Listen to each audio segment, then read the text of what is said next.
Capitaine Barnacle à Shellington, as-tu fait des découvertes intéressantes dans le lagon?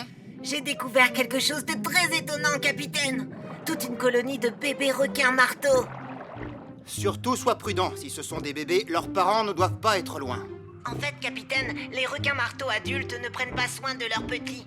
Ils sont livrés à eux-mêmes dès la naissance. Les petits restent ensemble et se protègent mutuellement jusqu'à ce qu'ils soient suffisamment grands pour... Oh! Cette raie pastinague a vraiment un drôle de goût. Oui, et elle fait un drôle de bruit. Et je n'arrive même pas à la croquer. Merde. Ce n'est pas une raie, c'est un gup! Reviens, on n'en a pas encore fini avec toi. Shellington, que se passe-t-il? Ces trois petits requins marteaux sont en train d'apprendre à chasser. Ils ont pris le gup pour une proie. Heureusement, ils ne se sont pas blessés. Oh, oh. Toi, tu vas retourner dans l'eau. Voilà, je dois être à bonne distance pour les observer. Oh, nom d'une méduse! Capitaine, les requins marteaux ont tous quitté le lagon. Oh, il faut absolument que je les suive. Oh, ils sont vraiment très pressés. Il commence à faire nuit. Mais tu sais ce que ça veut dire? Quand tombe la nuit, la chasse commence. Vous êtes prêts? On se sépare. Oh non, de quel côté je... Oh, ah. Oh.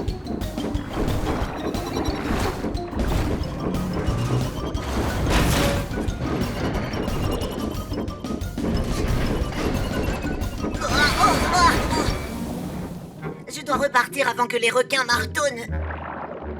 Oh, ne m'échappe. Shellington?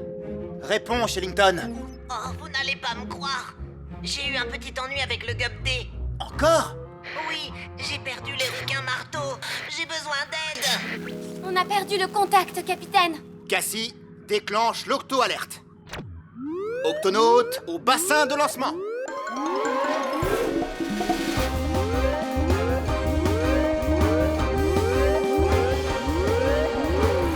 Octonaute, Shellington s'est échoué avec le gup D. Encore? Oui, il suivait trois petits requins marteaux. Nous devons le secourir. Capitaine, je crois bien que Shellington se dirigeait vers le large. C'est très dangereux pour les petits requins marteaux. Dans ce cas, nous devons agir vite.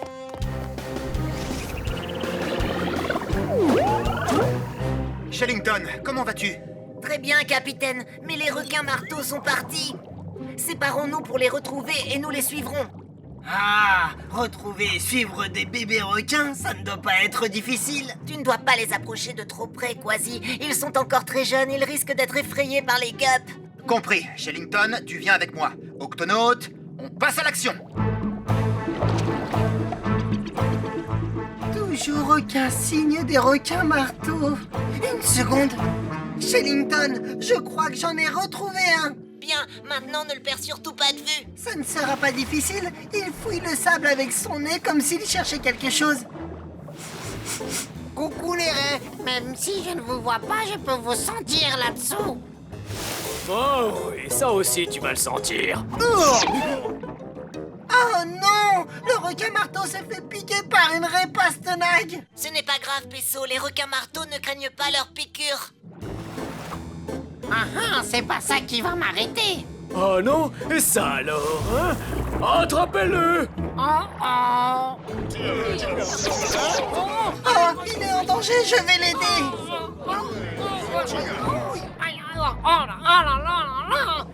Bonjour. Ne sois pas effrayé, je suis infirmier, je vais retirer tous ces dards de ton corps.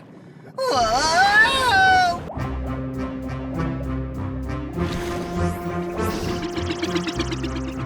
Capitaine, la forêt de Varek est devant nous. Merci, Cassie. Bien, dépêchons-nous. Shellington veut nous présenter quelqu'un de très spécial. Ah, pourquoi tu ne veux simplement pas nous dire qui c'est? Parce que c'est une surprise. Oh, est-ce que c'est quelqu'un que tu connais depuis longtemps? En fait, je ne l'ai jamais rencontré. Est-ce que c'est une sorte de monstre de Varek gluant? Non. Qu'est-ce que c'est? Une touffe de varech qui se dirige droit sur nous, capitaine! Ah, le fond de l'océan est plein de varech. Il provient de la forêt qui est en face. Il y a quelque chose d'anormal. Allons jeter un coup d'œil. Les filaments de varech sont reliés au fond marin par des racines comme celle-ci. Si elles se détachent, le varech s'en va à la dérive. Et si ça se répète trop souvent, la forêt de varech disparaîtra. Et toutes ces créatures ne pourront pas survivre.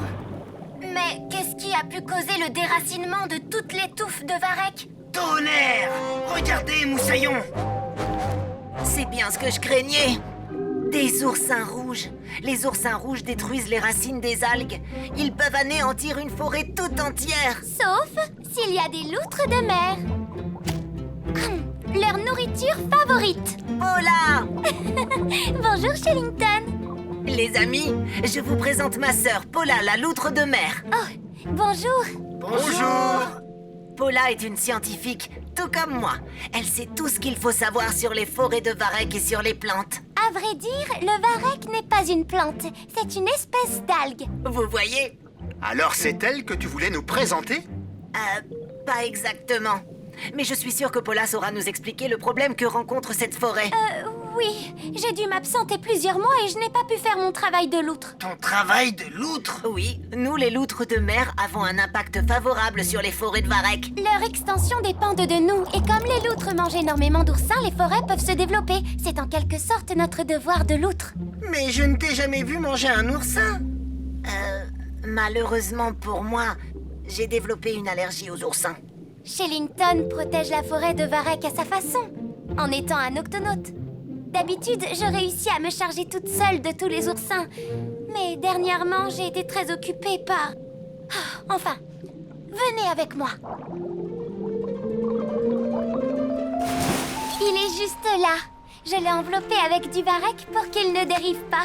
Écoutez tous, je vous présente mon petit Harry chéri. Et voilà, c'est lui que je voulais vous présenter. Mon neveu. Il est mignon, ce petit moussaillon. Ce n'est encore qu'un bébé et je passe mon temps à lui enseigner comment chasser, plonger et se toiletter correctement. Quand Harry sera plus grand, il sera capable de plonger et de manger des oursins rouges. Et d'ailleurs, à ce propos, je crois qu'il est l'heure de lui donner sa leçon de plongée. Oh, mais il va falloir aussi que je fasse mon travail de loutre. Paula, je propose que toi et Shellington, vous lui donniez sa leçon de plongée. Quant à nous, nous emporterons les oursins loin de la forêt de varech. Oh oui, ce serait formidable. Octonaute, exécution! Voici comment tu dois manger les oursins rouges. Allez, à ton tour. Oh non, mon chéri, ça c'est une pierre.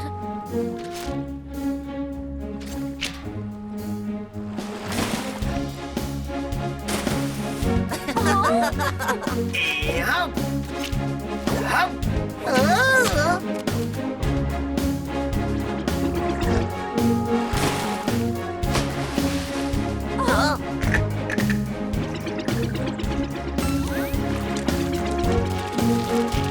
Barnacle à Shellington, comment se passe la leçon de plongée? Eh bien, Harry a remonté 3 pierres rouges, 2 coquillages rouges et un vieux grincheux de crabe. Ouais, Mais aucun oursin rouge. Et vous, comment ça se passe? ça nous a pris un peu de temps, mais il n'y a plus un seul oursin rouge dans la forêt de varech. Ouh, bien. On devrait être tranquille, au moins jusqu'à la tombée de la nuit. Capitaine, les oursins rouges sont très actifs pendant la nuit. Ils pourraient tenter de revenir dès le coucher du soleil. Dans ce cas, nous allons veiller toute la nuit. Nous ferons des rondes pour les empêcher de revenir.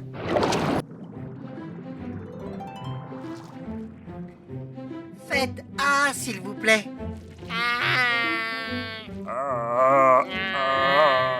Vous êtes en parfaite santé tous les deux. Capitaine, ces concombres de mer peuvent rejoindre leur rocher. D'accord. Allons-y. Merci. L'ami, vous pourriez me faire un bilan complet? Bien sûr. Quel est ton nom? Je m'appelle Florian. Oh, doucement, je suis une méduse très âgée. Oui, je vais faire très attention. Oh, oh, oh, oh, voilà une petite méduse pour mon goûter. Oh non! Ah! Oh, c'est trop d'émotion pour une vieille méduse comme moi. Ah! Mais où est-ce qu'elle s'est cachée, cette méduse? Florian, est-ce que c'est toi? Qu'est-il arrivé à tes tentacules? Est-ce que ça va? Tu as besoin d'aide? Capitaine, Quasi, suivons cette gougou gaga méduse. Dis donc, Pesso, pourquoi est-ce qu'on doit suivre cette méduse? Il y a encore quelques minutes, c'était une méduse très âgée. Et d'un seul coup, elle est retombée en enfance. Mais les adultes ne redeviennent pas des bébés. Je l'ai vu de mes yeux vus. Je sais qui va pouvoir nous expliquer ce phénomène. Shellington? Je vous écoute, capitaine. Shellington, jette un œil par ici. C'est un bébé méduse, capitaine. Oui, mais il y a quelques minutes, c'était une méduse âgée. Elle a été effrayée par une tortue de mer et alors un phénomène très étrange s'est produit. Oh, de méduse adulte, elle s'est transformée en bébé méduse. Oui. Nom d'une méduse immortelle. Ne perdez pas de vue ce bébé méduse. Bon, j'ai besoin de mon bonnet de nuit, mon carnet de nuit, enfin mon carnet, quoi. Hop, hein. Nav, déclenche l'octo-alerte. Octonaute, au bassin des méduses.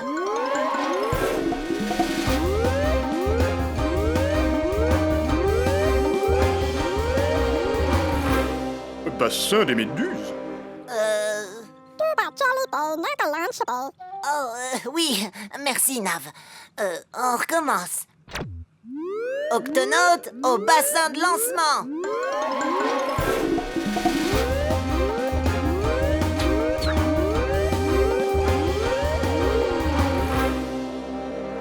Shellington, que se passe-t-il? Capitaine, c'est extraordinaire. Vous venez de trouver une méduse immortelle. Elle est toujours près de vous, n'est-ce pas? Elle est ici, saine et sauve. Qu'est-ce qu'il y a de si extraordinaire, Moussaillon? D'après les scientifiques, elle serait le seul être vivant à être immortel, capable de passer d'une phase de vie de bébé à une phase de vie avancée, et ça à l'infini. Ça veut dire que cette méduse peut vivre éternellement. Oui, à moins qu'elle ne se fasse manger. Ne t'inquiète pas, elle est à l'abri. Capitaine, la méduse immortelle est la seule créature au monde à pouvoir effectuer cet incroyable changement. C'est une chance unique de l'observer, je n'en ai jamais vu auparavant. Eh bien, c'est chose faite. Nous allons garder ce bébé méduse jusqu'à ce que vous nous rejoigniez. Merci, capitaine. Octonaute, exécution. Youaou. Oh, attends, qu'est-ce que j'ai fait de mon carnet? Et ma loupe? Oh, oui, merci, Nav. Non, je conduis. Tweak, ouvre l'octo-écoutille. Sois prudent, Shellington. Oh, ne t'en fais pas. Allez.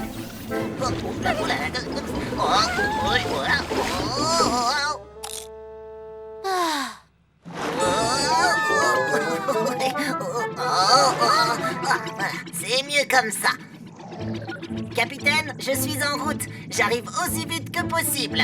Parfait, Shellington, ne t'inquiète pas. Nous prenons bien soin du bébé méduse. Eh bien, nous n'avons plus qu'à attendre Shellington maintenant. Shellington. Oh, vous avez vu ça? Elles viennent d'où, toutes ces bulles? Oh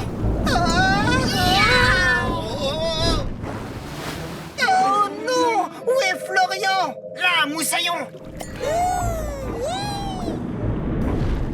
Il faut absolument l'attraper avant que la baleine ne l'avale. La ventouse de ta nageoire cicatrise bien, Nora. Maintenant, voyons si tu peux correctement t'en servir. J'espère que ça va marcher. Il va falloir que je m'accroche à de gros poissons. Ils vont me servir d'attelage pour parcourir l'océan. Ah, que pourrais-tu utiliser pour un test? Oh, je sais. Oh Tu peux parfaitement bien t'accrocher, Nora. Et maintenant, il faut que tu arrives à te décrocher. Oh, j'essaye. Mais je ne peux pas. Pas de panique, je vais t'aider.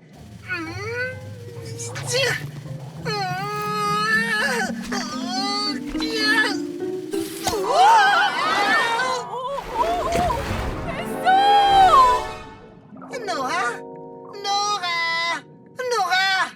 Oh. Capitaine, Nora a disparu. Et mais je ne la vois nulle part sur mes écrans de contrôle. Il faut la retrouver, capitaine. Elle s'est peut-être accrochée à une créature dangereuse et elle ne sera pas capable de s'en défaire. Ne t'inquiète pas, Pesso, on va la retrouver. Cassie, déclenche l'octo-alerte. Octonaute, au bassin de lancement.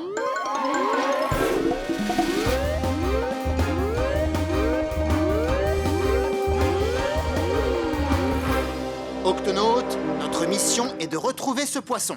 Ce poisson est un rémora qui s'appelle Nora. Nora le rémora, pas mal. Pesso l'a vu pour la dernière fois près de cette embouchure. Et puis elle a disparu sans laisser de traces. Donc, ce que nous savons, c'est que ce petit poisson a disparu dans l'immense océan. C'est la seule piste que tu as, Moussaillon? Non, il y en a une autre. Nora a une blessure sur son disque d'accroche. Tant qu'elle n'est pas soignée, elle est en grand danger. Capitaine, le signal d'alarme. D'accord. Ça alors, c'est la première fois que je vois ça. C'est parce que je ne l'ai jamais utilisé. Vous croyez qu'il va capter le signal? Bien sûr qu'il va le capter. Qui va le capter et quel signal? Je n'entends rien du tout. Un peu de patience, Quasi. Il devrait être là dans 5, 4, 3, 2... Hein? Me voilà! Harry le phoque, à votre service. Octonaute, laissez-moi vous présenter mon vieil ami détective, Harry. Merci d'être venu si vite. Après toutes les fois où tu as sauvé ma peau de phoque, Barnacle, content de te rendre au service. Pesso, explique à Harry les détails de notre affaire. D'accord, alors voilà. Attends, laisse-moi deviner. Il s'agit là d'une affaire de poisson disparu. Un de vos patients, probablement. Comment? Je sais ça. En nageant vers l'octocapsule, j'ai trouvé ce fil. Du fil spécial utilisé pour fabriquer les bandages. J'en ai donc déduit qu'il appartenait au milieu médical. J'en fais partie. Oui, et je sens ton cœur battre très vite. Tu es inquiet, ce qui signifie que ton patient a des problèmes, pas vrai? Quel genre de problème? Eh bien, si vous m'avez appelé, c'est soit que vous l'avez perdu, soit qu'il a disparu. Waouh, vous êtes très fort. Sans me vanter, je suis le meilleur. Le poisson que nous recherchons est un rémora. Qui s'appelle Nora. Malheureusement, nous n'avons pas d'autres indices à vous donner. Oh, Harry est capable de trouver des indices là où il n'y en a pas un seul. Et cela grâce à mes moustaches. Les moustaches du phoque sont si sensibles qu'elles détectent le moindre remous dans les mouvements de l'eau. Rien ne m'échappe, pas même le sillage du plus petit poisson. Waouh. Bon, j'aimerais que vous me conduisiez à l'endroit où vous avez vu Nora pour la dernière fois. Voilà, c'est ici. En effet, mes moustaches réagissent. Un gros et très rapide poisson est passé par là. Et maintenant, je détecte l'onde d'un tout petit poisson. C'est peut-être Nora. Le gros poisson et le petit poisson sont partis d'ici et ensemble. Savez-vous dans quelle direction, Harry? D'après ce que détectent mes moustaches, il faut aller droit devant. Suivez-moi, les amis. Je le confirme, il y a bien un gros et un petit poisson là-bas. Faisons un tour. Nous cherchons un gros et un petit poisson, c'est ça? Oui, mais ce n'est pas Nora. C'est un labre nettoyeur et un requin. Miam, miam, miam, miam. Salut l'ami. Si tu veux un petit toilettage, il faudra attendre que j'ai fini avec ce requin. Oui, va faire un tour, toi le phoque. Oh, allons-nous-en, Harry. Reste ici, je reviens. Excusez-moi, nous recherchons un poisson disparu et nous aimerions vous poser quelques questions. Je n'aime pas les questions. Mais s'il vous plaît, le requin a besoin de repos. Oui, je voulais seulement savoir si vous aviez vu... Là. Hop là. Et reviens, le requin, j'ai pas encore nettoyé tes dents.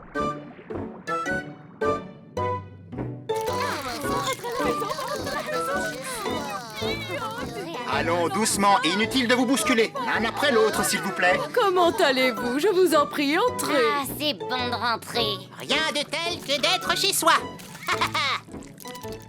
Regardez tous ces rochers cassés. Le cachalot a dû heurter le récif ici. Oui, et le pou, lui, s'est fait éjecter du dos de la baleine pour se retrouver dans l'éponge de mer.